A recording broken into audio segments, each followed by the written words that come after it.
Okay, let's check out Garcia then. We all want to know how he's able to shallow the golf club more than anybody on the planet, and there's a couple of controversial moves going on in here, so I'm going to talk through that and help you understand how you can shallow your golf club into the downswing a lot better. So we look over here, we can see he's using a 7-iron, just to let you know there, and you can see the spine angle 90.3 degrees, so it's quite vertical, it's set up. Just watch over here, because what we're going to see as he moves into the backswing, we're going to see how his spine angle tilts towards the target.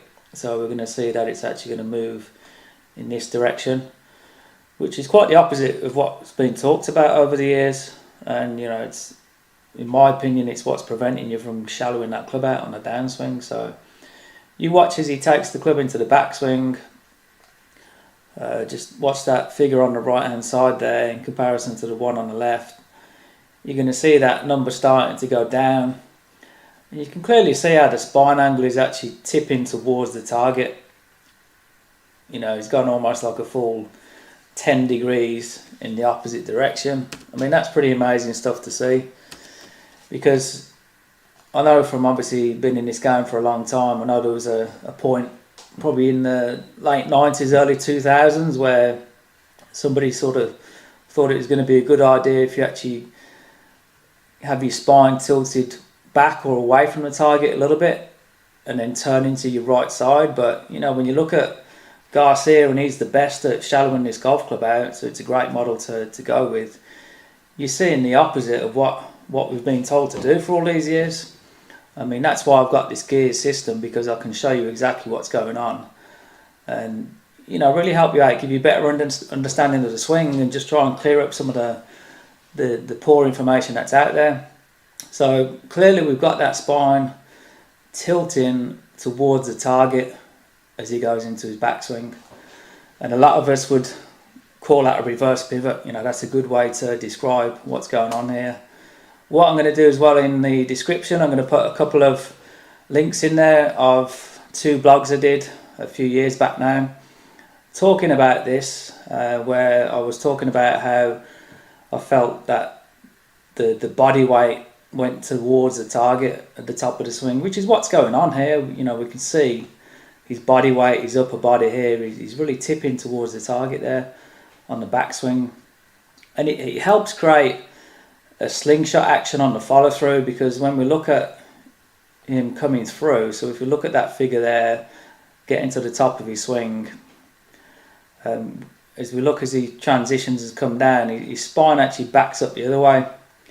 So we're going to see almost about a 30-degree difference between when he started to where he went to the top of his swing to where he finished on the way through. So this is what I call a slingshot mechanics.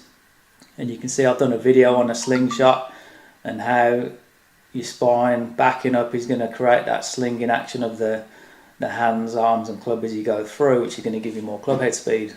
That's a really efficient swing and something that you want to try and focus on doing. Now, a lot of you are probably thinking, if I start backing my spine up, I'm going to hit the floor a foot behind the ball, I'm going to catch it thin and all that sort of stuff. But you won't. If you do the important thing, which I've talked about in my steps videos 1 to 5, if you go to the transition video in my steps videos, I talk about the pelvis here, the center of the pelvis. So we can see it's set at 0 there. Now, in order to get this slingshot action, so we can see as he goes back, you can see that figure just increasing because he's moving off the ball just a little bit in this direction with his pelvis on the backswing. So we can see him moving off the ball a little bit.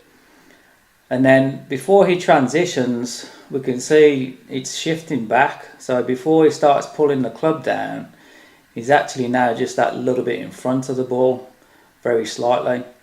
And then what's going on is his hips from this point, just before he transitions, keep pushing in this direction towards the target. So if you watch that figure again just here, you're going to see how that starts increasing as his hips just carry on pushing forwards as he's pulling the club down. So they keep going. And when he gets to impact, his hips are pushed forward almost about 4 inches. And if you look at what's going on with his spine, you can see how that's backed up. So it's gone from that sort of 80 degrees, top of the backswing, and as the hips are pushing forwards in this direction, the spine and upper body is then sort of tilting back, and that creates a slingshot. And the reason why he's not going to hit the ground before the golf ball is because he's pushed his hips forward before transition, and then he just kept him going. So, you know, he's a full 4 inches pretty much in front of where he was at the start, so there's no way he's going to be hitting the ground before the ball, and then he gets that lovely slingshot action on the follow through.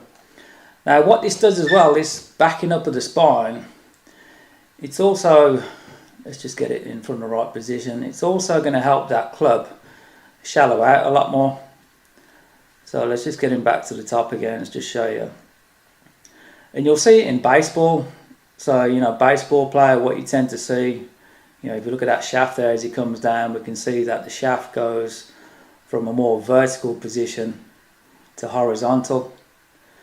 But when you look at a baseball player, you know, you can see when they sort of set up or the ball's coming in, they start with the spine fairly vertical, but as the ball comes towards them, their spine backs up and then they sling their arms through or sling the bat through.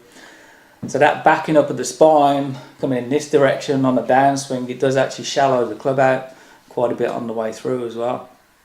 So this is pretty interesting stuff to look at, and just, you know, sort of opens your mind up a little bit as to what we've been led to believe that we should be doing, you know, people's opinions. But when you've got a system like this by Gears Golf, which is, you know, the best 3D system out there on the planet, and it's just showing what's going on, you know, it's showing what's going on with that spine. You know, it's starting vertical, it doesn't start tilted away from the target. When you go into the backswing, it tilts towards the target, the opposite of what we've been told, and then coming through, it backs up away from the target. So, you know, there's no hiding with this system, and that's why I've got it, so I can bring you the best instruction on the planet. Thanks for watching.